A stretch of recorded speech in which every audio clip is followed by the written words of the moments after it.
Hey everyone, welcome to Limitless Radiocast, episode 35. Today we got a great show lined up. We're hanging out with Rebecca.rouse. Not only did she just start her journey in Brazilian Jiu-Jitsu, Rebecca is also a certified personal trainer with 7 years of coaching and leadership experience in the fitness industry. She has an athletic background in competitive gymnastics and Olympic weightlifting. As a coach, she specializes in kettlebell training. She was also the 16th woman in the world to earn the Iron Maiden title through Strong First. She also holds 2 bachelor's degrees, as well as numerous certifications including NCSF Certified Personal Trainer, Strong Fist SFG2, USA Weightlifting Level 1 Sports Performance Coach, and a Precision Nutrition PN1 Nutrition Coach. Rebecca has a passion to help you, help us, and help everyone to get better in everyday life. So sit back, relax, and enjoy the show. We'd like to thank True Tubes Tattoo Supply for sponsoring this show. All you tattooers out there, go out and get all your equipment, your inks, your needles, your pens, your PPE, anything you need for tattooing. True Tubes Tattoo Supply has you covered. Limitless at checkout. Get a 10% discount. Check them out. Remember, stay true. We'd also like to thank Magic City Brewing Company located in Akron, Ohio. For all your wonderfully great crafted beers, check out Magic City Brewing in Akron, Ohio. Remember to go out there and check out rollamongus.com also. For all your fight gear needs, they have fight shorts, gis, standard gis, lanky gis, rash guards, anything. Some t-shirts, sweatshirts, accessories. You want it, they got it. Rollamongus.com, Limitless20 at checkout for a 20% discount. Check them out. Also, go out there and check out battlebomb.com, Limitless20 at checkout for a 20% discount. They have CBD and non-CBD rubs for those aches, pains, those muscle strains. Put it on, rub it in, gonna feel great, trust me. Try it out a little bit, see what it does. I'm telling you right now, I use it all the time. It's gonna feel great. Remember, battlebomb.com, Limitless20 at checkout. Hey everybody, welcome to the show. So this is a little bit different today. We have a great guest in with us, hanging out with us today, Rebecca.rouse. I'm so bad at doing the entries. I feel like an idiot every time I do this. So I'm just going to say, Rebecca, thanks for joining us. We'll get into everything and anything. And obviously, and also everybody out there, Rebecca did start training in Brazilian Jiu-Jitsu, if you want to know that. And we can talk about that too. But we really like to talk about fitness stuff because Chad and I are definitely into fitness. And Chad just started about a year ago, you say, Chad, doing push-ups and pull-ups on a regular basis and he's been in jiu-jitsu for a long time. I've always have done them. So that's it. That's the worst intro on a wonderful person that we have here. So hi, Rebecca. Thanks for being with us. Thank you so much for having me. It's so great to be here with you both on a Friday night. Yes.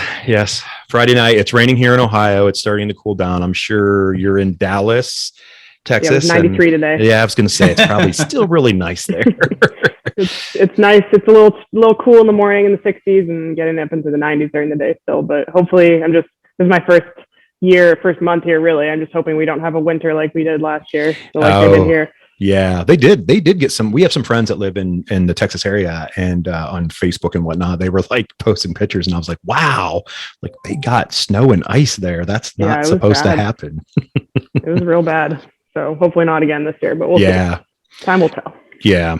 Did you and your husband build a house there? We did. Yep. Nice. Awesome. Very cool. Very cool. And you guys are settled in now and getting used to everything out there and stuff, right? Slowly but surely, learning my way around and trying to meet some people. But yeah, so far so good. Nice. Awesome. Very cool. So I have to ask, and I'm just going to get this out of the way.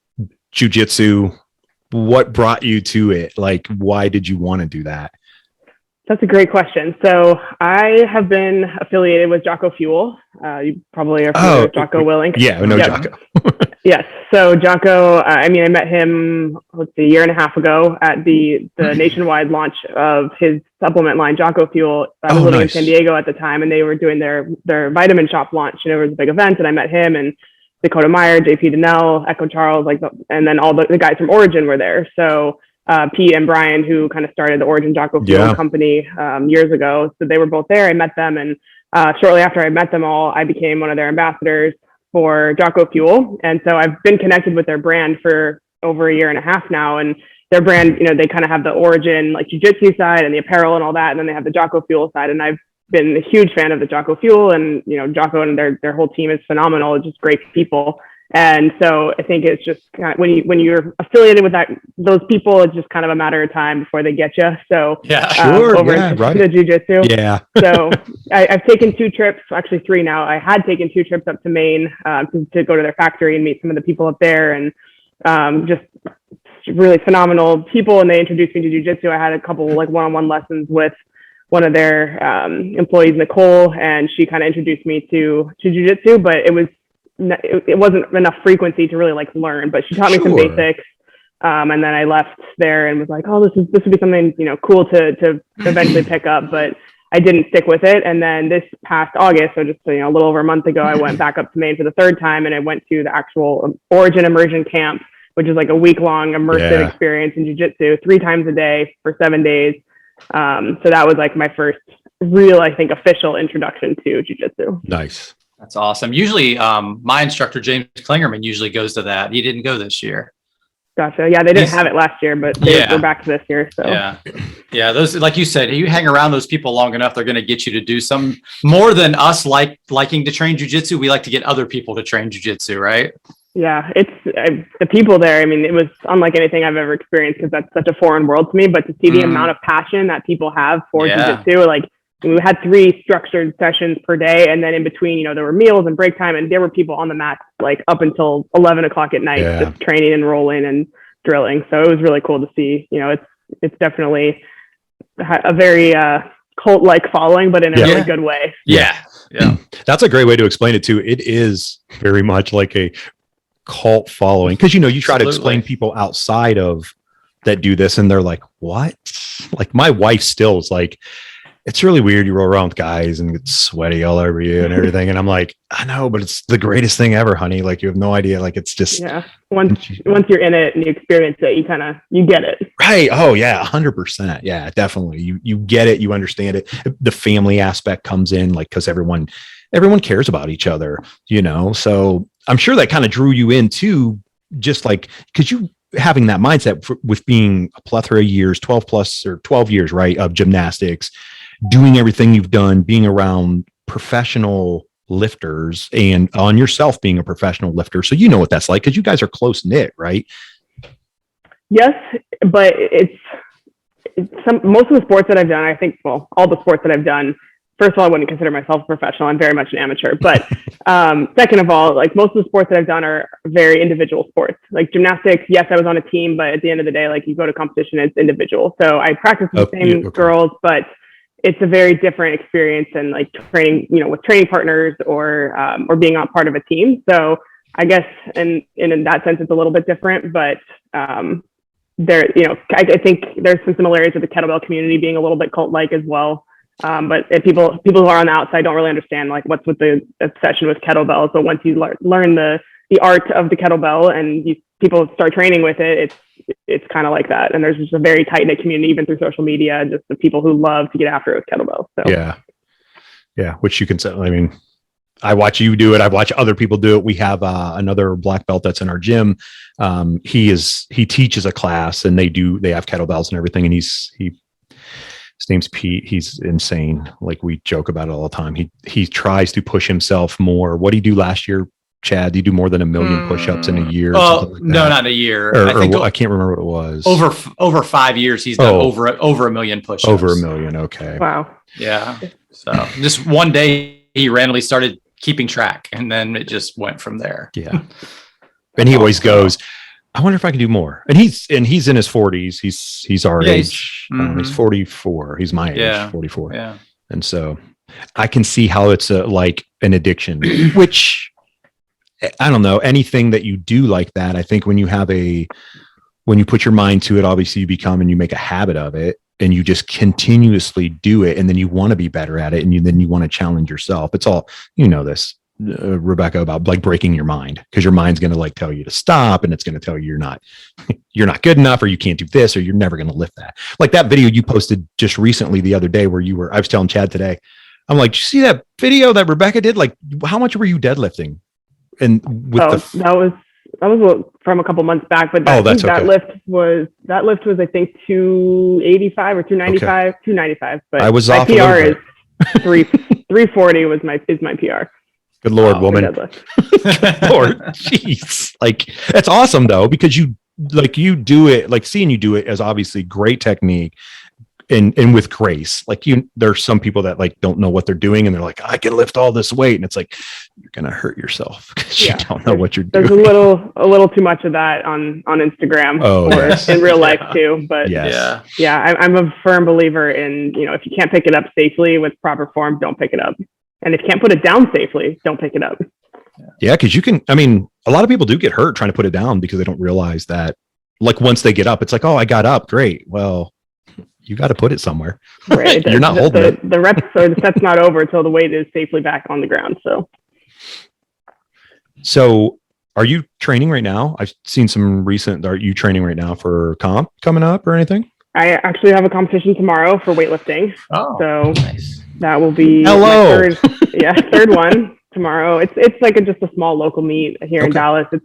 I haven't competed since before COVID started. So I just got here about five weeks ago, and I wasn't planning on competing this soon, but I joined a barbell club kind of randomly. It just happenstance, and a couple of the guys were competing on October 9th, and they're like, you want to sign up? And I was like, okay, sure, why not? So I signed up, and we'll see what happens. So is that like a 1-ton challenge too? Is that the 1-ton challenge? It's not an official sport. So what I'm competing in tomorrow is Olympic lifting. So it's the snatch and the clean and jerk. The 1-ton challenge is a little bit more of like an informal kind of sport. It combines powerlifting and Olympic lifting because a lot of people specialize in one or the other, and in terms of strength sports. But the 1-ton challenge is something that was created by a guy, Anders Varner, who hosts the Barbell Shrugs podcast. And yeah, you might have heard of him. So he created the 1-ton challenge, where basically like takes the strongest people in both and puts it all together. So it's 6 lifts instead of 3. So it's bench, squat, deadlift, snatch, clean, jerk. With 6 separate lifts. When they do that, does everyone do clean and jerk and then everyone does deadlift, or is it like separated? Do you have like breaks in between? So for the 1-ton? Yeah. So I qualified to go to the 1-ton challenge. This is January of last year, and the 1-ton challenge was supposed to be in like the finals. If you qualify you just qualify like by taking videos, you train at your home gym, someone records you doing the videos. If you meet the standard, which is 1 ton, so 2,000 pounds for men and 1,200 pounds for women with all 6 combined. If you qualify, then you go to the finals, which were supposed to be held in May, and then that got canceled. So I didn't actually get to go to the finals. I'm hoping that they'll put it on at some point in the future, but I think it's each lift separately. I don't know how much time is given for rest in between, but hopefully enough, because that's what I was. 1 rep max is a lot. Yeah, that's what I was wondering. Like, I mean, it takes so much, fortitude and energy to get that one part in, because you're basically PRing, right? Every time. That's what you're trying to do. That's what you're hoping to do. And to stack that up, so I can see why it's such a challenge. Like, that's a phenomenal challenge. It's like, you have to do 6 times the strongest you can. Like, it's like, great. Yeah. Thank you guys. This is awesome. So stand by for that. Hopefully they'll have it again at some point next year, maybe. Yeah, hopefully that stuff will start rolling around, and that things are starting to get going a little bit more. Here in Ohio, they are, kind of going. We shut down certain things. It depends. We didn't shut down a ton, but I know out west, and it was different, obviously. And you're in a different place now, like even more. Yeah, things are definitely open here, but in California, it was not the case. Yeah. It's like culture shock for you. Kind of. I love it. I was going to say, very happy. Were you born and raised in Maryland? I was not. I went to college in Maryland. Right. I was born and raised. Yeah, I was born and raised in LA. Oh, wow. Area. Okay. So was Maryland because of gymnastics or anything? Oh, no, that's right. You did stop gymnastics before you went to college, right? Yep, I did. Yeah. Maryland was just purely a change of scenery, something totally different. It was kind of, I looked at college as an opportunity to go away and see somewhere totally different. I had lived in California my whole life near the beach, and I was like, let's go somewhere different. If I hate it, I can come back after 4 years. And then I ended up meeting my husband there. And so we've been moving all over the place ever since. But I'm really glad that I got out of California and got to see, another part of the country. And you're a terp. I am a terp. You're a terp. You're the turtle. That's what they say. Yep. My wife's sister, they live in Baltimore, and I love it when we go there because obviously the food's great because seafood. I love seafood and all that. Crab. And the blue crab, and it's great there. And my kids love the aquarium, to go to the aquarium and stuff like that. So, and I've actually been to an Orioles game there, and then I got to see Ohio State play Navy when I was there too. So nice. that was fun. Actually, the coolest part about doing that was watching Navy come in because it's there, all the bases are there. So they lies a ton of guys, kids, women, everything, like coming in, they line the field and all their sections and everything. So that was an experience. It was like, wow, you don't get to see that all the time. It's pretty cool. Yeah, no doubt. You said your husband, go ahead. I was going to say, Annapolis is a beautiful, beautiful campus. Yes. And they're in the Big Ten now, so they're getting beat up a little bit sometimes. Okay, I just have to say that because I'm an Ohio State fan. So yeah, well, Maryland football is nothing to write home about, so we won't even go there. Doesn't count, right? It doesn't count. It does. Hey, those are athletes too. They work hard, just like everybody else. Anyone that wants to be an athlete that puts their mind to it and works really hard, when you're past a certain point, like high school, if you go to because everyone's like, oh, that kid's going to play professional basketball, baseball, whatever. And I'm like, no, he's not. No, like I have an 8-year-old now that plays, and there's like, oh, that kid's amazing. And I go, that kid's good, but let's wait a few years before we start. So, like, I don't want to say anything bad about the kid. Love them to death. They're great kids, all of them, always. But I'm always like, you're the dad that, okay, cool. You keep that up. Yeah. And then your kid's not going to play anymore because he's going to hate it. True. But it is what it is. What's the heaviest barbell, or not barbell, but kettlebell that you've lifted, I should say? That is a great question. The heaviest kettlebell that I have swung was, I think, 176 pounds. Actually, I don't know if how do they make that? Like, it's massive. It's really massive. I've seen the biggest kettlebell I've seen, and I deadlifted was 100 kilos. So it was, 120 pounds. I was gonna say, yeah. So that was, I did not swing that, but I did deadlift that. I single arm deadlifted that. But as far as swings, it was either the 150 pounder or the 168. I don't know. When I was living in the East Coast, we had a group that we'd get together every Sunday, and we called the kettlebell Sundays or Sunday swings, and everybody would just bring all the kettlebells, and they had some massive belts, and we would just get after it for like an hour and a half, 2 hours every Sunday. That was fun. That's nice. I was going to say, it was fun is a different word for Rebecca and us, Chad. I mean, my fun is going on a mat for 2 hours and getting beat up by a 22-year-old. Rebecca's like, I'm going to lift 220 pounds with one arm. That's fun. Yeah. Is there beer involved in this afterwards? Or anything? No beer afterwards. Nothing. Wow. Just a lot of pain and soreness the next day. Has that, doing what you do, has that obviously you have great nutrition, you know what to do because you're trained in this and you have a lot of education behind it. What's the recovery like? That is a great question. Recovery is so important, especially, I turned 30 this year, and I know I don't consider myself old, but I am older than I was. I'm not 22 anymore. So as the older I get, the more I realize how imperative proper recovery is. So for me, that sleep is number one. Quality sleep, quantity sleep. I function best. I need at least 7.5 hours. So definitely focusing on, the quality of sleep by staying off technology before bed and trying to, and blackout curtains, keeping the room cool and dark, that sort of thing. Consistent sleep and wake schedules, trying to go to bed and wake up around the same time every night, 7 days a week. That really helps too. Nutrition is a big part of recovery. So, eating well, not eating a lot of processed food or sugar, eating whole foods, not a lot of alcohol, very, very minimal. That sort of thing. And then, just regular foam rolling, mobility training, all that type of stuff, proper warm-ups before my workout, injury prevention, knock on wood. I haven't really had any serious injuries from lifting. I had a couple when I was a gymnast, but since I transitioned into just, strength training and weightlifting, I haven't had any long-term injuries, chronic or acute, which is wonderful. So. Yeah, that's very good considering what you're doing. And for anyone that's involved, anyone out there that's listening, when you're involved with a physical activity, obviously taking care of yourself, eating right, doing, the proper things. We've talked about this before. We bring up, David Goggins. Obviously everyone knows who David Goggins is, the ultimate runner and whatnot. And, he went through a plethora of injuries and then almost ended, if anyone's ever listened or read his book, about almost not being, like, basically dying and figuring out his psoas. And it's kind of interesting because, now people are like, oh, the psoas is so important. Like, you really got to dig in and get in there. Like, I have one of those PSO right things too. I use it all the time for that reason, to really get in there and just really do that. And we talk about this at the gym. It's like nutrition, sleep, and getting, the right stretches, or getting the right foam rolling, or do it. If someone's like, man, I'm so sore, or my shoulders hurt all the time doing jujitsu, because that's very common, because you're always holding yourself up, or you're using your traps and stuff. And I'm like, get a foam roller, get something, like, do that, and cut out processed foods, because the sugars now are not like real sugars as they were before.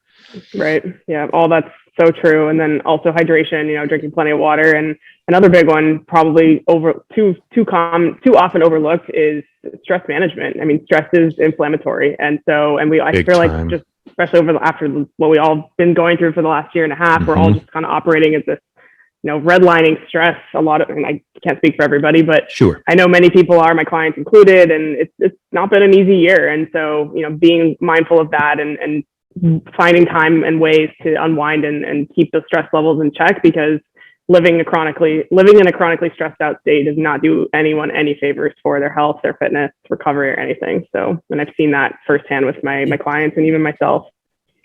Yeah. And you're 100% right, especially with what we have gone through and all are still kind of going through at certain different places and whatnot. The mental health, that chronic, part, it's such at a high level now, because people which I don't want to say it's good, but it's good that we're all being aware. We're all willing to talk about it. We're all, Chad has recently posted a video about it's okay not to be okay. And people need to understand that, but reach out. Did you add with your clients, like, I'm sure it's not just now. This is something you've seen obviously going on, especially in your world of dealing with clients.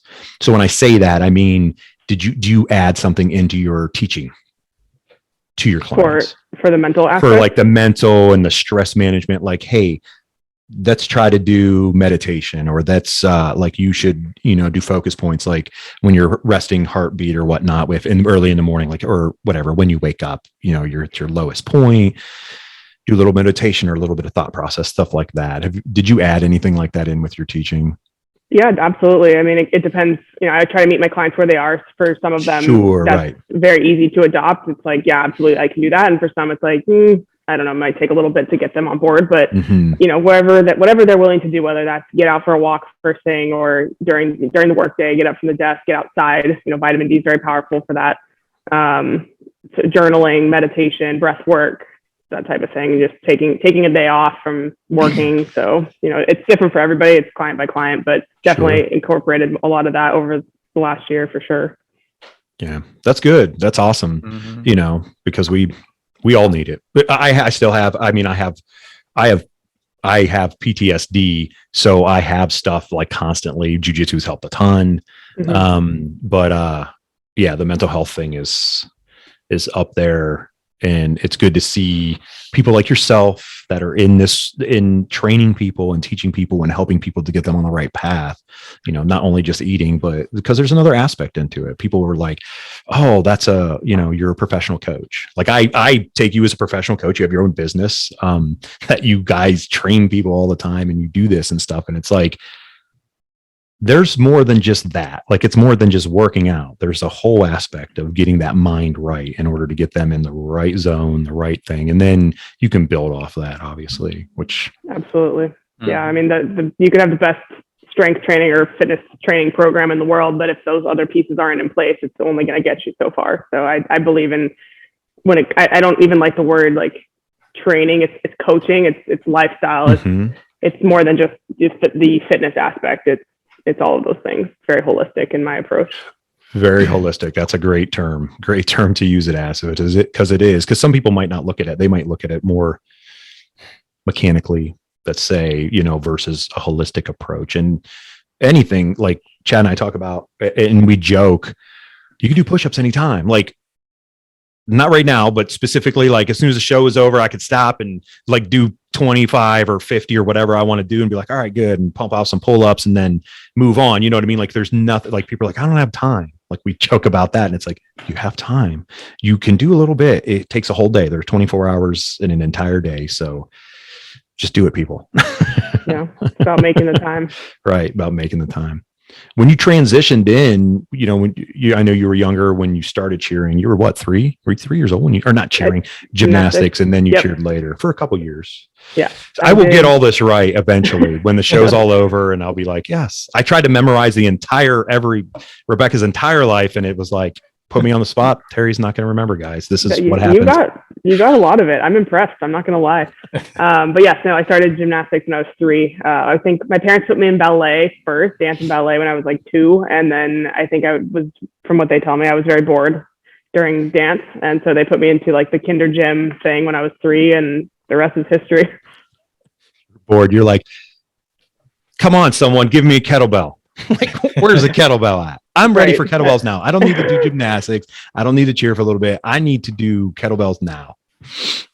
Yeah, I don't think I knew what kettlebells were back then, but that sport certainly laid the foundation for the rest of my athletic career until now, really. So. Yeah, that mindset, just the dedication, the work ethic, and gymnastics is very taxing on anyone that does it. It's very taxing. I have a really good friend. His wife competed when she was younger all through until she went to college. And I'm still really good friends with him. And she still talks about like her daughter is in gymnastics now. And she's like, man, it's still, that never changes. It's still highly competitive, and it's highly harsh and hard on one's body. Definitely. I mean, yeah, it's grueling, especially at that, at a young age. At that age, sure, right. Every other kid is, out playing in the street, in the park or whatever. Maybe not anymore. They don't do that now. But back when I was a kid, right. Yeah. Everybody's hanging out and doing whatever. And I was like, school till I think 2:33, go straight from there to practice. Practice was 3:30 to 6:30 or 7, and then home, dinner, homework, bed, repeat. And then on the weekends we had competitions, and sometimes we had to travel for those. So it was not a normal childhood, but it did give me a deep, rooted foundation for structure and discipline. And that really has led me, I think, to where I am now. Sure. Oh, I'm 100%. I'm sure it has. Chad, you've talked about in the past, like even, your young martial arts career and getting involved with that, and then building a foundation and getting into jiu-jitsu later on and stuff. Like, it does build a mindset when people are involved with it. I played sports most of my life. I was involved with martial arts when I was younger, and it's kept me in that way. Like my kids are always like, Dad, why do you want to work out? Or why do you do this? Like, you're old, like you don't have to do this anymore. Like, I'm like, no, I love doing this. And plus I would lose my mind if I didn't. Right. it's my endorphin releaser, hey, I'm going to go run with your mom, and we're going to go run. And it's like, oh, now as Chad would say, I'm not running unless someone's chasing me, but I only have to be faster than you, not anybody else. Somebody's chasing me. But I think you said, like, I started martial arts when I was very young. My first karate class was in 1982, to age myself a little bit. But those early years of structure matter, right? And the confidence that it gives you to just continue. Something always had me coming back to martial arts. I always wanted something different. And when the UFC got big, I'm like, oh, what's jiu-jitsu? So just kind of kept me on the path, I guess. Absolutely. Yeah. So I was going to ask you, when you started talking about rest and how much sleep you need and all that stuff, do you ever take a complete rest day, or are there days where you just do less? Absolutely. I do take rest days. I didn't used to. When I first got started in fitness, I think everyone most people go through something like this, where, starting out as bodybuilder, training every muscle group, one per day, shoulder day, arm day, back day, leg day. That's definitely how I started. And then feeling like I only need one day off. And then as I transitioned away from aesthetics and more into like strength and performance, and the intensity of the training got higher. So, lifting heavier weights, doing more volume, longer workouts, more intensity. I definitely needed I felt the need for that recovery and that full rest. And now that, I'm 30 and I'm feeling those workouts a little bit more, it takes a little longer to recover. So right now with my weightlifting program, my workouts are, because it's so taxing on the nervous system, the workouts themselves are like 2 hours because there's so much rest needed between each set or each lift. So the workouts are very long, very taxing. So on my non-training days, I am completely resting. Maybe That's a little, good. I go for walks every morning, but maybe a little bit of mobility work, but I am not picking up weights. So I'm lifting 3 to 4 days a week, depending on what coach has me doing that week. And then on the other 3 or 4 days, I am resting, eating, and going for a walk. That's awesome. Yeah, I think more people need to think of that. I went to a jiu-jitsu seminar years ago with JT Torres, high level competitor, right? And somebody asked him, like, what do you think of, what's your best advice to give somebody that competes? And he said, rest. You have to take those days off, whatever it is. I used to be that guy just because I, run the gym, I manage our gym, and I had to be there all the time. I had to, like, if jiu-jitsu was going on, I had to be there because it's like, what am I going to miss? And, the older I got, it's like, I got to take a day off. I got to, so I take weekends off. I don't roll on the weekends. I, do family time, and that's what it is. I get my plenty of rolling in during the week. Yep. Yeah. A lot of people don't realize that the growth, if, people are looking to gain strength or muscle, the growth actually happens outside of the gym. It does. When we're training, we're tearing our muscles. We're putting like micro tears from lifting. So that's stress on the body, and we need to recover from stress. And so the growth actually happens when we're sleeping, when we're resting and not training. So people think more is better, but more recovery is actually probably what more people need than more training. Train hard enough to merit that recovery, but then recover. And I think it's so hard to, and I'm definitely guilty of this.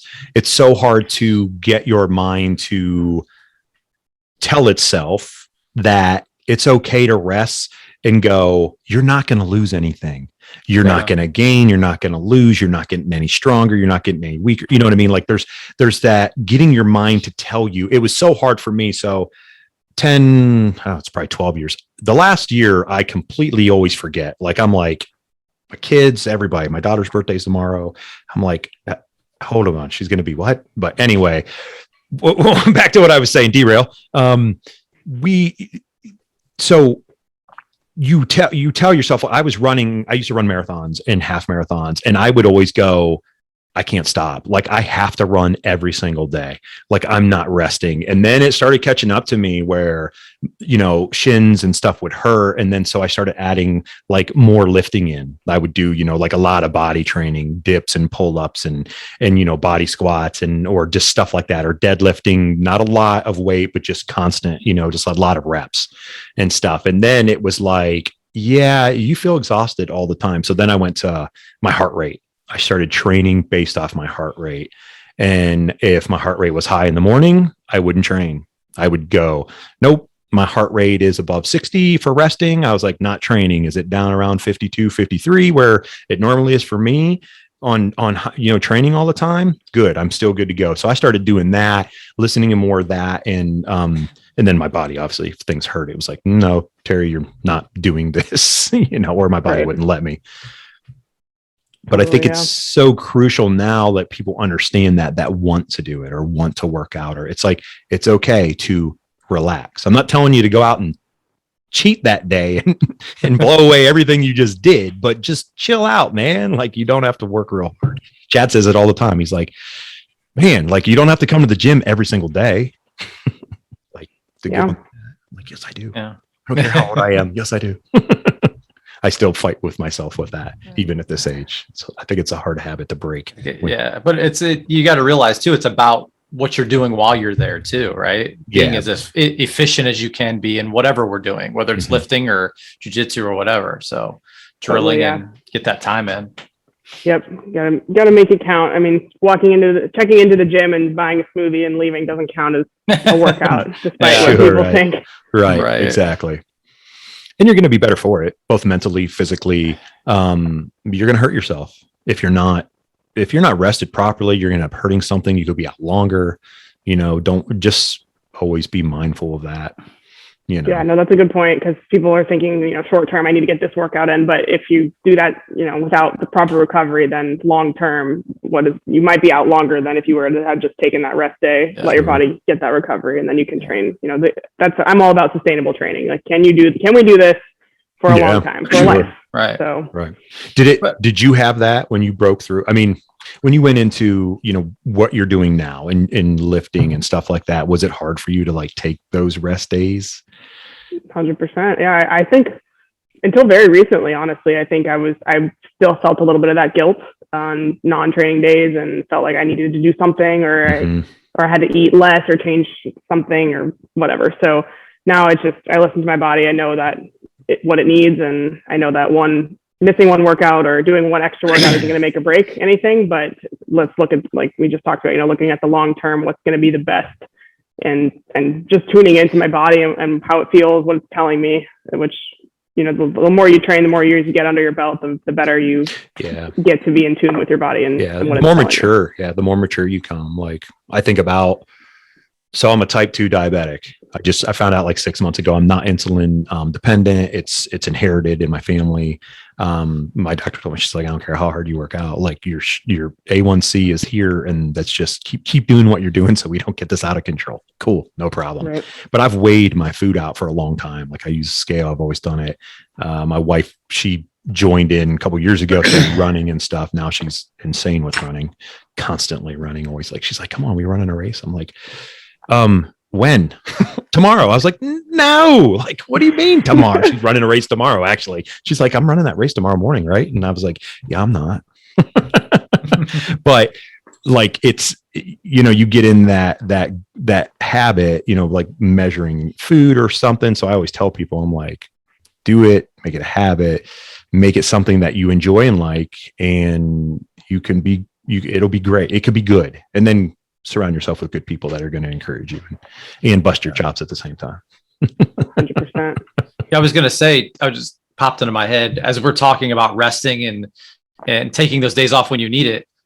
There's that balance to when you don't feel like working out or doing jiu-jitsu and you do it, you feel even better too, right? You ever have those days like, man, I got a headache, I'm a little foggy today. Yeah. You do jiu-jitsu, you work out, whatever you do, and it's like, man, I'm so glad I did that today. So finding that balance is kind of tricky too. Absolutely. I mean, the hardest part is showing up. The hardest part is getting off the couch, going to the gym when you don't feel like it. Yeah. Once you do, it's night and day. Like endorphins, the slow sweat. It's what a difference. It's really a mood enhancement, natural mood enhancement. Yeah. And sometimes just seeing, our people, right? That or whatever we do, that conversation and that stuff, just that kicks it in too. And you're like, all right, I'm ready. Let's do this. So 100%. Yeah. When you went to Maryland, is that what you were like, this is what I'm doing? Like, I want to do this. Okay. Not at all. I had no idea what I wanted to do. I just wanted out of LA. I had no idea at the time. I majored in public health and Spanish. And so I've always, pretty much always had an interest and passion for health. But I didn't know like how I wanted to see that through. So I was debating between majoring in nutrition or kinesiology, exercise science, or public health. And for me, what did it was with public health, I didn't need to take chemistry and all the crazy science classes. With public health, I needed anatomy and physiology and biology, and that was it. So I was like, well, we'll go with that. So I did that. In hindsight, I wish I had done exercise science because that would have been better suited for me now. But I learned so much just from taking certifications and working for Equinox when they had a ton of mandatory education for trainers. So I think over the years of my career, I probably learned most of what I would have learned through the degree program in exercise science. But my majors were not related to what I'm doing now. Although I do speak fluent Spanish still. So that's cool. Yes. I saw that. Yeah. I was like, not this guy. I should have taken Spanish. Every person in the world knows Spanish except Terry and maybe Chad. I don't. My kids are like, my wife even, she knows some Spanish. She went on a mission trip a while back to Mexico, and I was like, have fun. It's like, I don't know anything. Not that I don't want to, it's just that I'm an engineer, and go speak. I work on a computer all day. Like I draw, I design. That's what I do. I didn't need to speak any other language. Probably don't need Spanish for that. Right. I didn't need to do anything. I can do Jiu-Jitsu. I can not have to talk, except now, genius. Hey, let's do a podcast where you talk to people and you're terrible at it. Good. That's good to do, right? So are you going to train in Jiu-Jitsu there in Dallas? I'd like to. I went to one class when was it like a week or two after I got here with JP Donnell, who's part of Jocko's team. He lives here in Dallas as well. And so he invited me to come with him. And I went there, and it was probably not the right class for me. It was a bunch of like purple, brown, and black belts who compete. And I'm like, what's up, guys? First day white belt. And so, I mean, they had some instructors that were willing to work with me one-on-one, which is great while everybody else is rolling. So it was actually very, very helpful. But about a week or two after that, the following week I got COVID. So then obviously didn't go anywhere for 2 weeks and finally got my strength back. So I have the meet tomorrow for weightlifting. And then after that, I'm probably going to explore some jiu-jitsu in the area. I know there's a ton of gyms around here, and so we'll see. Yeah, you guys have there's a lot of gyms there in Dallas. There's a lot in Texas in general, but Dallas itself, and Dallas is big too. You know, you big Cowboys fan now? I'm not a huge sports gal. I know a lot of Cowboys fans here for sure, but I don't really care. I hope there's a lot of Cowboys fans there. I mean, yeah, Jerry Jones is in trouble if not. Right. No. So I'm neither here nor there with sports, but maybe in time I'll become a Cowboys fan by default. I don't know. Don't be sucked in. No. Okay. I'm just kidding. Every Dallas fan's going to be like, even here, we have a ton of Dallas fans here. I work with a tons of Dallas fans. Yeah. It's just because they were like America's team forever and blah, blah, blah. So I'm not a huge sports fan anymore because I got the best thing is you didn't get sucked in. Like I just said, don't get sucked in. Yeah. Well, years ago as a kid, and obviously I played sports my whole life, and then I got sucked in. Then it was like, oh, sports all the time. And then I was like, I'm completely wasting my time because I can't do anything about that. Right. Totally. That's precisely why I don't own a television. There you go. Wow. Yeah. I'm going to go with wow too. So what's what's entertainment like then? Still working on that. I need a little more of a life than work. I like to work. I like to lift, and besides that, not too much else. Over the last year, launching a business is a lot of work. And so I haven't done much besides that and train. But now that I'm here and settled, I do look forward to trying some new things. I want to go shooting on a more regular basis. I really enjoy shooting.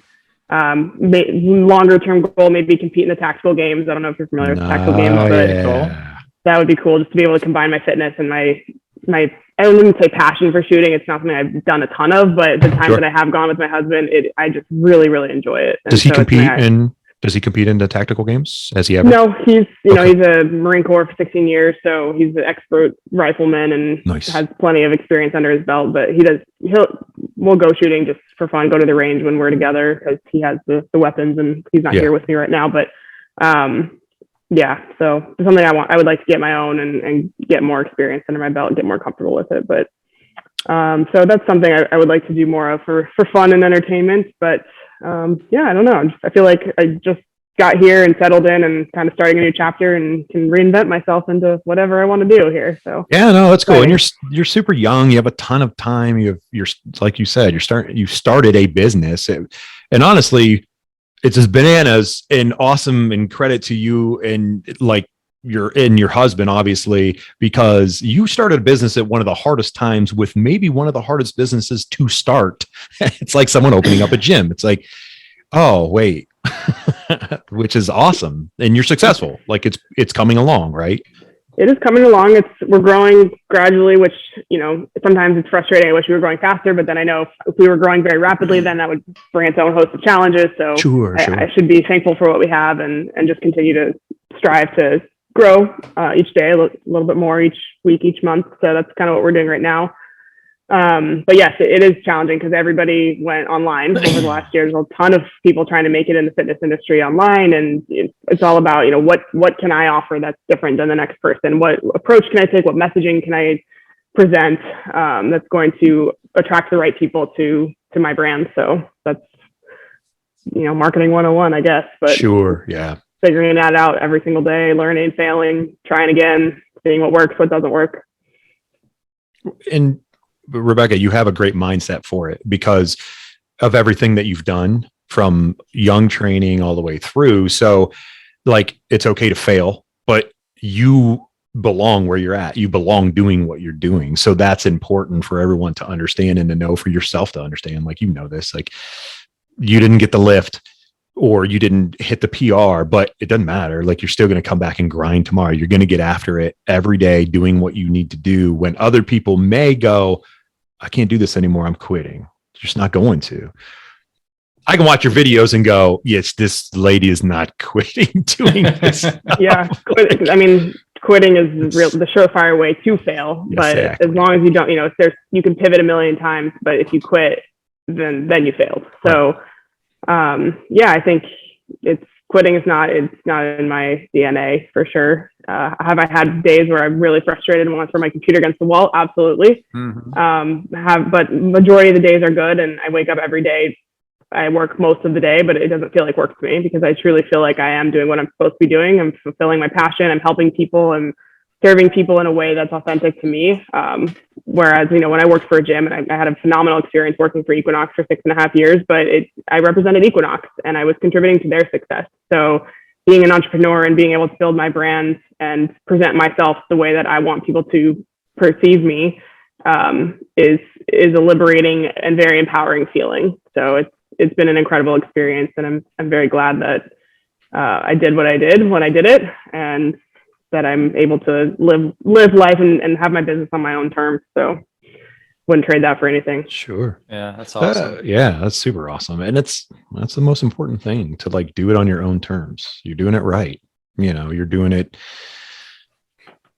I know there are people out there that do things the way they have to do it, and that's awesome, and they should. But there are also people out there that are cutting corners and doing things that they shouldn't do. Because social media is everything and anything now, and whatever's on social media is right, and whatever's in the internet is right. You know what I mean? So allegedly, 100% allegedly, like showing some kind of technique and doing something. And it's like, I don't know. Is that right? Because that doesn't look very good. And I don't know anything. Everyone's an expert. Right. Yep. Yeah, I'm sure. Do you get that? Do you get, I'm sure you get this. Do you get trolls that are like, oh, that's terrible? Like you don't honestly have to answer that. No. I it comes with the territory. You have enough followers, you're going to have some bad apples in the bunch. But I have to say, and I have gotten this question on other podcasts that I've been on, and I feel very fortunate because my following is very, for the most part, 99+% of the time, very supportive, very positive, very encouraging. Every now and then I'll get a comment or a direct message that's not so pleasant and not so positive, but very, very few and far between. The overwhelming majority of the people that engage with my content are very positive, and I feel very grateful because social media it's a time suck, it's an energy suck, and it's kind of a double-edged sword. I gotta do it for my business, but it does take up more time than I would like it to. But while I'm on it, it's sure, it's a good experience for the most part. That's a testament of who you are as a person too. Thank you. Yes, definitely. Because we live in a world of technology and a world of social media platforms where it's awful. It can be very awful for people. Chad and I deciding to do this, the doing a podcast. Neither one of us are like, hey, we stand up in front of crowds and talk to people. But at the same time, it was like, let's just do it and don't care really what people think, because we want to educate people. We want to bring people on like you and people that have knowledge to give it to people, pass information on to better people's lives, because we live in a world where everyone wants someone to fail and something, terrible to happen. Social media, like I said, with a platform is awful. And it's like, no, let's make a positive impact to try to give people something to want to do or live more, so. And it's hard to, go ahead, Chad. It's hard to put yourself out there too, because there are a lot of armchair quarterbacks, right? That are going to be like, oh man, for a long time, I didn't put any like little instructional videos. I'm like, oh, maybe I should put that on Facebook. And I doubted myself. I'm like, oh, what if somebody says something? I'm like, well, who cares if somebody says something, there's, different ways to do everything. So for sure. Yeah. I think we've all been there. I've hesitated to post things or reworded or rewritten my captions 500 times so that I wouldn't offend anybody. And sure. But ultimately, like, and I've taken some social media courses and read a lot about it because as my following's grown and I use it for my business now, like it's important for me to, you know, to use it well. And one of the things that I did learn about it is that being a little bit polarizing is okay. And so taking a stand, letting people know what you do stand for, letting people know what you don't stand for, so that the people who really resonate with what you're saying are like, yes, 100%. Like, I feel like you're speaking to me. I get you. You get me. And then the people who definitely don't agree with what you're saying, they're going to unfollow. And I used to be like so offended if I would lose followers. And now I'm like, that's good. Like, I'm attracting the people that want to hear what I have to say, and the people who don't can see themselves out. And that's the beauty of the unfollow button. So perfect. It's definitely perfect. It is too. Cause you're 100% right. You want good people in your corner, whether they're a follow or anything. You want people who are going to support you and be there for you.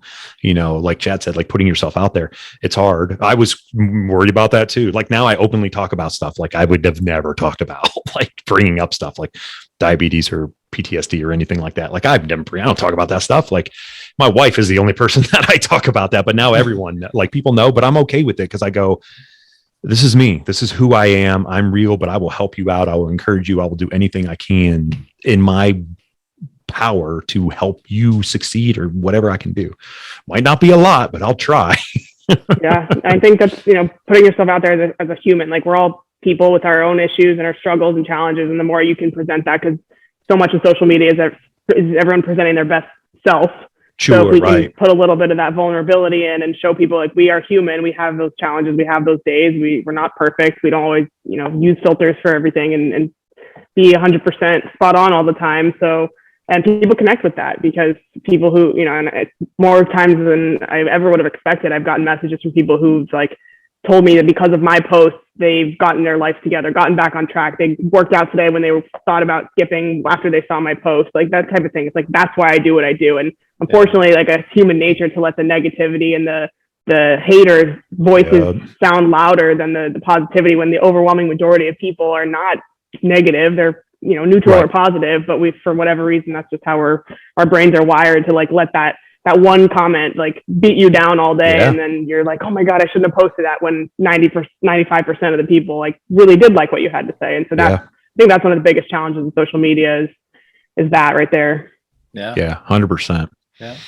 It's like being in school all over again at certain times. You know what I mean? Like my kids will come home and they're like, you know, I'm like, oh, you guys okay? And I had a bad day. So-and-so said, you know, whatever. And they're fairly young, but it's like, but there's so many more people that didn't say that, and they were there and they were your friend and did whatever, you know? So it's like, remember, ignore the noise, because the noise is going to be what destroys you, that you allow to, you know.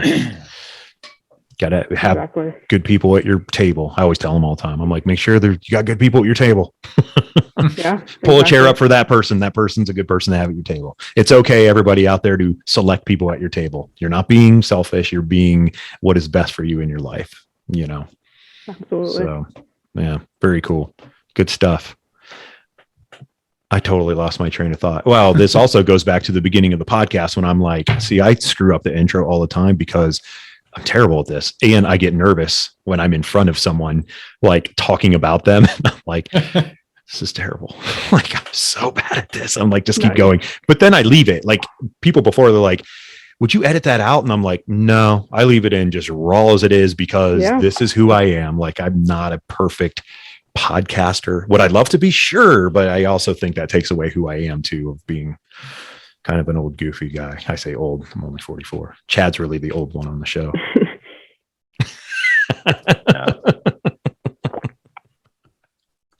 That's all right. Right. Very good. So I'm going to ask an odd question here because it's October. Movies. What is your favorite scary movie? I hate scary movies. Oh man. I really do. I like mystery thrillers, like with, you know, plot twists and murder mysteries and whatever. But I don't like horror movies. I can't say anything now. And as you know, I don't own a television, so I don't. That is right. That was such, excuse audience out there listening. If you were all yelling at your radios and computer screens and phones right now going, she already told you she didn't have a TV, dummy. I mean, not to say there's not other ways you can't watch movies. You certainly can watch movies on your computer, but I hardly ever do. I'm not a big TV movie person. She's shoot guns. Lift weights, shoot guns, swing kettlebells. What's your favorite gun right now? I haven't shot. Honestly, the only things I've shot are whatever guns my husband has or my dad has. My dad has quite a few guns, but the Glock 19 is what I've been shooting the most, and I really enjoy that. Yeah, it's a good gun. It's balanced really well. They've obviously Glock has perfected that. It's one of the most commonly shot guns, especially in 3-gun shoots. The Glock 19 is the Glock C17 was another. A lot of people liked it from the frame aspect. I have no affection with guns at all, so clearly. We had a year, maybe I'll have a different answer. You will. You'll find something that's really comfortable in your hand that you'll fall in love with, and you'll go, no, this is the gun I want to shoot. Like, you'll shoot other things because you'll just want to experience it. Like shooting an AR or shooting, anything, or shooting an AR loaded rail or something, but a handgun, you'll find something that fits and you'll love it and it'll feel fantastic and you'll go, this is it. This is my go-to. But this other stuff over here, oh, sure, I'll shoot it. No problem. Yeah, I'll let you know when that moment comes and when I find it. when you post it, I'm just gonna comment and be like, hey, what was that? What was that gun? Yeah, it wasn't in the description. Awesome. Very cool. Well, we kept her for an hour, haven't we, Chad? Yeah, just about solid just hour. About an hour. Talked about all kinds of stuff and just random stuff as usual. That's what we do here on Limitless Radiocast. We don't put pressure on anybody. We just want everybody to have fun and relax and talk about what they want to talk about. Oh, what would be, in your opinion, now that you know what you know, or at least seen from Jiu-Jitsu, what would be a great exercise that you would think, or say, not think, because I know, would be good for people to do? Say at home. Turkish get up. Hands down. I knew it. I knew it too. Yeah. That's what I wanted to say. Yeah. Yeah. That's what our fellow, my other black belt, Pete, that we told you about. That's his favorite workout is Turkish get-ups. Yeah. They're so great. I mean, they're whatever fitness goal someone has, Turkish get-up will probably help because it addresses so many different elements of fitness. There's the time under tension alone. One rep of Turkish get-up takes 30 seconds to do, whereas one rep of any other exercise pretty much is going to take 1 second. Right. So the time under tension is phenomenal. So there's strength, there's muscular endurance, there's mobility, there's stability, there's multiplanar movement. It's just kind of all in one. So actually somebody asked me earlier today if I were to only ever do one exercise again for the rest of my life, I can only do one. Which one would it be? And that was my answer. So. I mean, because that really is working your whole body, right? I mean, you're engaging everything. Just about everything. Yep. Just about everything. Yeah. And whether you use weight or not, I see a lot of people just do it with form, right? With no weights. Yep. Body weight get-ups are great. I mean, that's how I teach. I don't let anybody load a get-up until they've mastered it body weight first, because it is so technical. Okay. Yeah. And there's definitely prereqs in terms of, overhead stability, shoulder mobility, thoracic spine mobility, core stability, all that stuff is definitely required. So we got to hit those benchmarks before we earn the load. Yeah. Is it because of the pausing in that whole 30-second rep? Like, I don't say pausing, but like the Turkish get up, like getting up to each step when you're going through that process. Is that why it's so taxing? I mean, on that, because you're holding your core and everything. Yep. Everything's engaged. When you have that load overhead, you have to be tuned in, you have to be controlled. There's mind muscle connection happening. It's not an exercise you're rushing through. Sometimes I've seen in certain modalities of training that they're doing, high rep get-ups and moving through them for speed. And that's totally missing the point of the exercise. So, when I prescribe get-ups for clients, it's sets of one rep per side. That's it, because it's taxing. You need to rest after each side, and it's not an exercise you're trying to do tons and tons of reps consecutively if you're trying to get out what it's intended for. What's intended for. Nice. I should do them more often than I used to do them. And then I stopped doing them because I just focused on jiu-jitsu, and I got on a kick of doing pull-ups like insane. I wanted to see if I could do fingertip pull-ups on a frame of a door. So I was like, yeah. So I challenged myself to do it. And I was like, all right, here's my goal. I'll start doing hand exercises all the time. And I started doing pull-ups constantly. And then I slowly just moved out to my fingertips. So I did one, and then I was like, all right, you did it. Now what? So then I just kept doing pull-ups, and then I never tried to do another finger one. So I just stick to pull-ups and push-ups now. I don't lift as much. Which are great. Some of the best body weight exercises you can do. One of the things I did, that's what, getting older a little bit, I tried to get away from, bench pressing, let's go bench press 225 today, or 250 or whatever. It's like, I'm not going to do that. I'm going to try to just do concentrated form and weights. I cut out doing curls. I did mostly body weight stuff, like dips and push-ups and pull-ups. And I would do different versions of pull-ups, wide and close and unders and, different versions like that. Even the dips, stretching dips out and coming close and stuff. And it helped me a ton until COVID happened. And we won't tell anybody that. I had a gym at work. So I work from home now because we don't have to go in the office, but I have a gym at work, and I would work out every single day at lunch, take a shower, come back. And so when COVID happened, I have a gym here. It's just that I'm more comfortable. Right, Chad? We become comfortable at home. And very true. And then I quit running all the time and all that good stuff. All the stuff that Rebecca would say, see, you should do this. Well, running is certainly not my thing. That is not something you'll catch me doing very often. If I run once a quarter, it's a lot.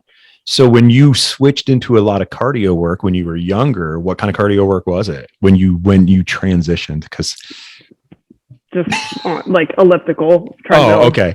Cardio, basic steady state cardio, very boring. I didn't know what I went to a gym, and it was so weird because gymnastics, I got strong from gymnastics, sure. But it was with my own body weight. I had never learned how to pick up weights and how to lift. And I was looking back, trying to find videos for the post that I posted today. I was looking back at some of my old videos from when I even first learned kettlebells before I got my certification and knew how to actually use them properly.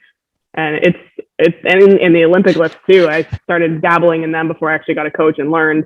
And my word, it was a little embarrassing for myself to watch myself. Did you post those videos before? What's that? Did you post those videos before? To where I will at some point. I think it's important too for people to see, because like we talked about earlier with Instagram, people put their best self on the posts, and so and then they think that everyone just woke up like this and have always been doing it this way, right? Yeah. So I think it's important to show people the journey and where I was 10 years ago, 15 years ago, and 5 years ago, even 2 years ago. My first weightlifting meet, which is February of 2019, I was watching the videos from that, and in just 2 years, a little over 2 years, my lifts have improved so much. Just the technique, my strength has not increased a ton from then because I've been lifting for so long. Those strength gains are very, very small and incremental now. So, but the technique is night and day. So it's cool to see that transition. When does it become? I'm asking this because obviously I have no idea. When's it become more technique than it is strength? Is there a point that it does, or is there a mix? I think it depends.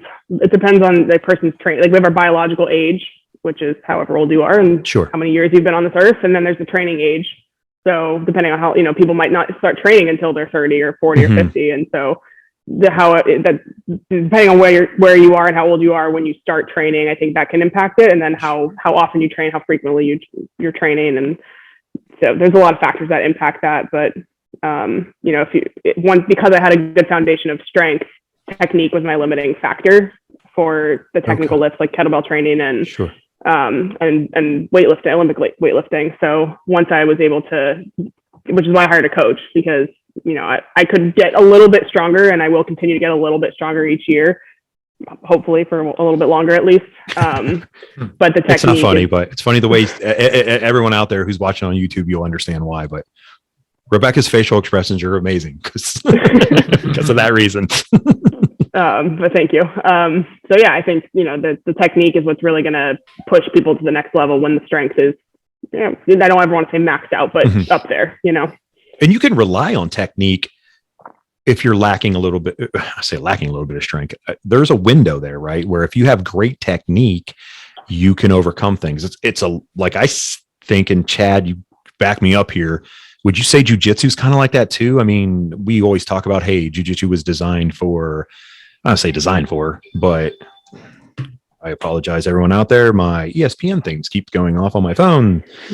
Yeah, I mean, you'll need to unlock. Let's not. I mean, size matters, right? Size definitely can matter, especially in jiu-jitsu. But I mean, I'm 150 pounds, and technique can definitely beat strength. So there is that window, at least for jiu-jitsu. I don't know what you feel about with lifting and stuff. I'm sure it helps.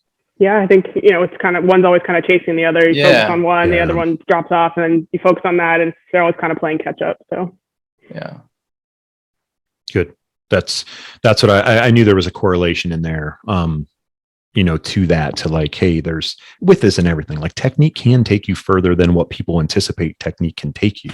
So don't discount technique, people. Like, get great technique, get a good coach, like Rebecca. Like, I'm sure anyone out there that's listening, you can get her as a coach because she's going to talk about this today. She's going to talk about her business and everything else that you can obviously get out there. You don't have to do it right now. I'm just letting everybody else out there know. Yeah, no, technique is so important. Technique, and also I think this probably applies to jiu-jitsu as much as it does to kettlebells or lifting, but breathing is so overlooked with, kettlebell training, especially.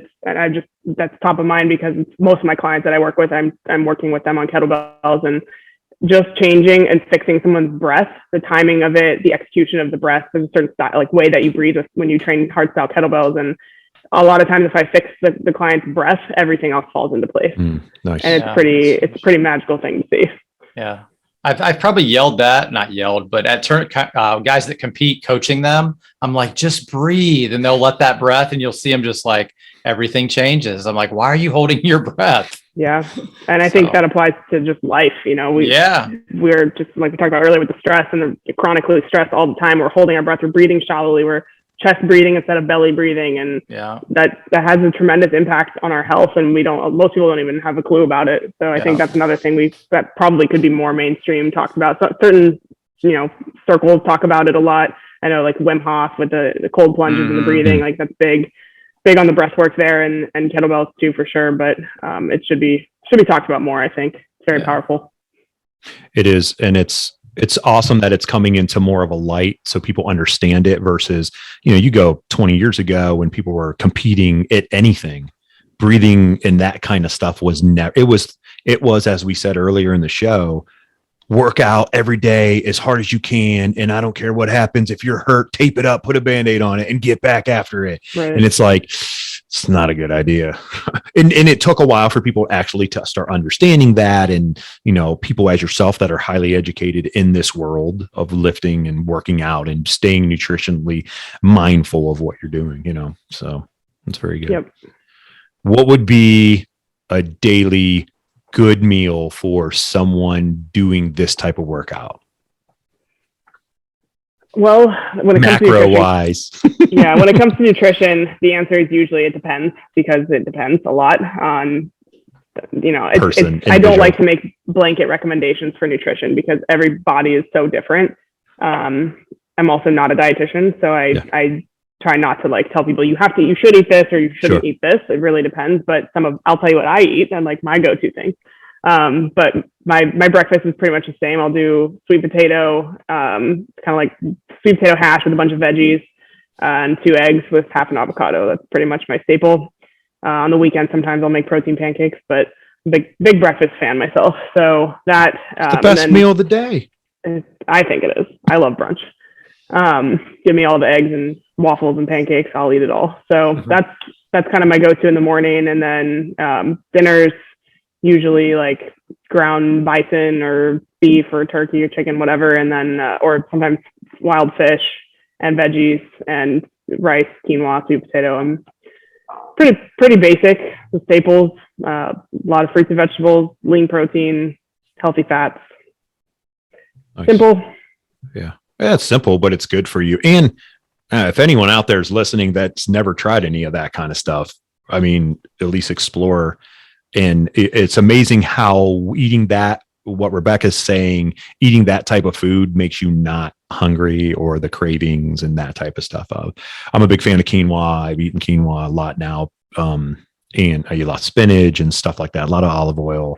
I eat healthy fats and stuff. I do eat low carb because of the diabetes. So I try to keep my carbs pretty low. I keep my macros, in there. My fats are pretty much in between, depending on if I've done keto before, and I've done hardcore keto where I've kept my carbs like 2 to 5 grams a day I did that that's pretty hardcore. My wife's always like, I don't think people know how hardcore keto can be until you go what you're doing. And she's like, I will never do that. And I was like, yeah, most people won't do this, but Chad knows I don't do this anymore. I haven't done it in a while, really, since finding out the diabetes, but I'll do, fasting, and I'll do long-term. Like I've done up to 94 hours is my longest that I've ever fasted, but I used to do it once a month. I would do 3 or 4 days of just fasting, just water. And I can't live without coffee. It's kind of a staple. Coffee. I'm drinking coffee right now. Are you now? Oh yeah, I do. Yeah. And it won't keep me up. Like that's the thing. Like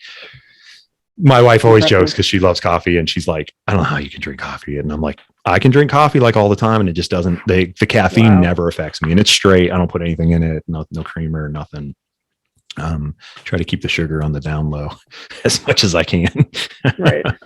But, just like that kind of stuff that you're eating, it's imperative for people to always understand that it's good. Like it can help you in the long term even though you said you're not a dietitian, I'm not by far, but I can tell you what I've done and I know it works, but at least for me. But as Rebecca said, it's different for everybody, and every body is different. Every person is different. So that's good.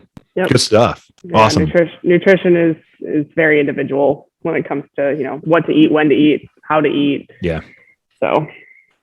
And it's interesting because I don't know that some people will be like, oh, you should do this. This is what I do. And I'm always like, I can tell you what I do, but it's like putting everything in a basket and you need to pick it out and figure it out for yourself, because I can't tell you that that's going to work for you. Exactly.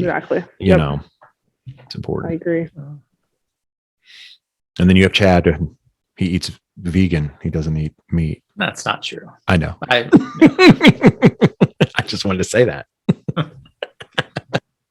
He's quiet. He's quiet right now. He's listening to me talk a lot. I'm clearly nervous today, so I've talked a lot. So I apologize. No apologies needed. So tell us all about. Let's see. I'm gonna screw your name up. The Semper. I'm not gonna say it because I'm gonna screw it up. So you tell us all about it, Rebecca. How can they find you? How can everyone find you? And tell us all about it. Absolutely. So my business is called Semperstronger. Semper coming from the Marine Corps. My husband being a Marine 16 years, and us being together for 10, being a Marine wife is a big part of who I am. It shapes me in a big way. So, and we own the business together, so we integrated that. But that's where the Semper comes from. Stronger comes from, obviously, strength being our passion, and something that it's what I feel is my gift to the world, is to help people become physically, mentally stronger. And so that's why we named our business Semperstronger. And as far as where to find us, semperstronger.com, Instagram @semperstronger, Facebook Stronger, and what we do. So it's kind of all in the name, strength, a lot of strength programming. So kind of have multiple levels depending on what people are looking for. One-on-one coaching is something that I offer very soon. Before the end of the year, we are also going to be opening up. We're going to be adding coaches to our team, since I'm only one person. Joel's still active duty. So we are going to be starting very soon the hiring process for additional coaches to coach one-on-one clients, since I can't take every application that comes in. I just don't have the bandwidth to do that. So that's going to grow hopefully very soon. And then we have programs that I've written. So I think we're up to like 8 programs now on our website, a variety of kettlebell programs and some other modalities. So bodyweight and bands, have a strictly bodyweight program. And then I kind of have a mixed modality, barbell, kettlebell, dumbbell mixture program. Kind of hybrid training. And then we have our membership. So our squad membership is basically just, community of people from all over the world. We have about 75 members right now from different countries, from here all the way to Australia, and awesome. Everything in between. So it's been such a cool experience to bring people together through our app, and we have a group chat, and it's just supportive community. We do live workouts. We do, I post workouts of the day, a bodyweight workout and a kettlebell workout every day. and then people just communicate and post videos and post, questions or whatever. And I'm always in there answering them and engaging with the members. So that's those are kind of our 3 levels of programming that we offer. And very soon also we're going to be working on doing some more live workouts and having an on-demand library since I know that's kind of the direction that online fitness is going. A lot of people want that follow along workout, which is not something we offer yet. So going to be working on building an on-demand library here shortly. Awesome stuff. That's very cool. And the more information obviously is only going to educate people, and bring them closer to being what they can be and what they will be through you and through your team and what you guys are doing for people. So good on you. That's so awesome. That's good. Yeah. You got some Zoom stuff too, right? Did I say you're doing a Zoom kettlebell class? Yep. So we do, right. As of now, it's been pretty much like once a month. We do a live kettlebell workout. We usually have about 15 people that show up, and trying to grow that. It's up to this point, I've just done it for free just to reach more people and bring people together, because it's what I want to do. And eventually, once I figure out the whole, growing the library on demand and doing all that, we'll probably start having a library and like a catalog that people can choose from, and we'll charge a few bucks a class and whatever. But still figuring it all out. But yeah, we are doing some more live workouts these days. Cool. Nice. Yeah, starting a business is totally easy. I mean, it just all happens, right? There's like a magic book. It just poof. Chad and I just started our own finger tape business for like taping fingers for anything. Honestly, you can use it for working out, lifting, anything, just to protect your nubs, and it helps with gripping and jiu-jitsu and all that kind of stuff. And I'm constantly, like, every day we're talking about something, and I'm like, yeah, I didn't really think about that. Because someone left a book somewhere. I know, that's exactly, like, I feel awful sometimes, and Chad's great, and he's like, don't worry about it. I'm like, yeah, I'm learning on the fly, man. Like, some of this stuff I just don't know what I'm doing. No one ever said, hey, you're gonna own your business, small business, but hey, no one ever said that. Just like, small or large, it's it's a journey. It's learning every single day. It's challenges and triumphs and everything in between. Yes. Awesome. Cool. Well, Rebecca, thank you so much for hanging out with us. You want anything else out there? Or sponsors? Do you want to shout out sponsors or anything? Sponsor, Jocko Fuel they're my sponsors. Love those people so much. Love their products. Believe wholeheartedly in what they're doing. Origin being, the kind of the parent company of all that. They're bringing manufacturing back to America. They have their factory up in Maine. Now they just opened a second factory in North Carolina, and they're keeping all American hands making American products, which is something I believe wholeheartedly in, especially after what we've been through over the last year, I think, and seeing, what's going on with the supply chains. I think being able to start to finish the entire supply chain in the United States is pretty incredible. So that's highly awesome. Support them and believe in their mission. So got to give them a shout out, of course. Good. Yeah, and then the only thing that I will bring up, we didn't talk about it, and you mentioned at the beginning, is the Iron Maiden challenge. I did. Yes. Well, tell us. Go ahead. So, because people, whenever I talk about that, a lot of people are like, oh, you mean the band Iron Maiden? I'm like, no, not that. Not even close, actually. So the Iron Maiden challenge is through Strong First, and it is basically, if you're attending any of their certifications, Strong First is like the school of strength, and it's the certification that I have, or the organization through which I have my kettlebell certification. They also have a bodyweight and a barbell certification. So kind of like the triathlon of strength is how they put it. And at any of their certifications, anybody who's attending can attempt the challenge. And for males, it's Beast Tamer, and for females, it's the Iron Maiden. And what you have to do to earn the title is a weighted pull-up, a pistol squat, and an overhead military press with one arm. Males with the 48 kilogram and females with the 24 kilogram. So that's how you get out of here. So actually, I saw the video that you posted where you did the pull-up and you had a kettlebell strapped around you, right? And it's belt. Is it belt and chain? Is it belt and chain strap? Is that how they? Okay. I used to do 45-pound plates with that, but they don't do that anymore. Kettlebell. Geez, who would have thunk? Just put a kettlebell in there. But anyway, that's insane. Like, so a one-handed military press? Yep. Just standard overhead press. Just overhead press. So is that's okay with kettlebell, right? Yep. Okay. That's what I thought. Okay. You just posted that recently, I think. Yeah, I posted it today. Today, okay. Strong First compilation video. So I didn't get the video of the pistol squat, but I did. It's a pistol squat, so single leg squat, and then overhead press and a pull up. The pistol squat's super hard too. For anyone out there that doesn't know, go look it up because I've tried it in the house. Have you ever tried it, Chad? No, I've never tried it. A pistol squat. No, yeah. I know what it is. I've never tried. Well, I watched them do it in the like the CrossFit stuff. Like I watched the CrossFit when they were covering it regularly. I watched it and I was like, holy crap, what are they doing? Like they're doing multiples, like up and down and up and down and up and down. And then I Googled it and I was like, wow. So I tried it and I was like, we need to work on that. Yeah, that doesn't help. A lot of mobility and stability required for that. A lot of ankle mobility. Yes. Yeah. You're ex-gymnast. Like you had that. You're good to go. I'm just kidding. I know you had to work. No, I had a little bit of an advantage for sure. Dang it. Need those. Can we bottle that? Can you bottle advantages and like sell those? Haven't figured that one out yet, but maybe that'll be my next business. All right.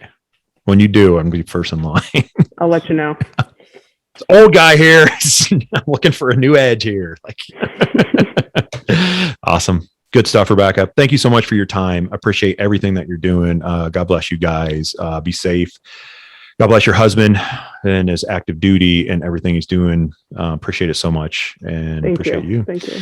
Everyone out there, please go out there, look up Rebecca, find her on Instagram and Facebook, and also check out Semper Strong website. She has a ton of information. I've actually been on there because that's part of my job of doing a podcast is researching the people I'm going to talk to. Yeah. So I don't Semper Stronger. Yeah, Semper Stronger. Yeah, stronger, not Semper Strong. See?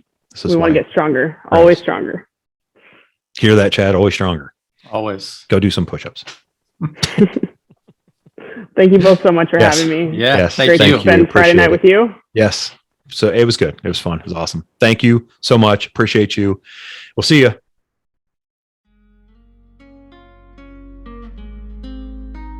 Hey everyone, we hope you enjoyed the show today. Remember, go out there and check out all our sponsors. By supporting them, you support the Limitless Radiocast podcast. It helps us bring you guys content each and every week and keeps us going.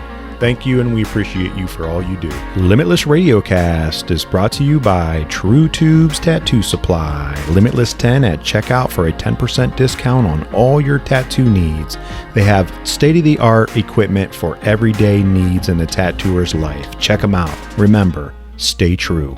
Limitless Radiocast is also brought to you by Magic City Brewing Company. Best beer brewed in the hometown of Akron, Ohio. Check them out. Check out RollAmongUs.com. Put in Limitless20 at checkout for a 20% discount on all your fight gear needs. That's gis, lanky gis, rash guards, spats, fight shorts. They have t-shirts and accessories. Check them out. Great place ran by a great guy. Also, check out BattleBomb.com. Put in Limitless20 at checkout for a 20% discount. You have CBD and non-CBD rub to rub on those aches and pains from hard training, hard work, everyday life. Check them out. Remember, Limitless20 at checkout, BattleBomb.com.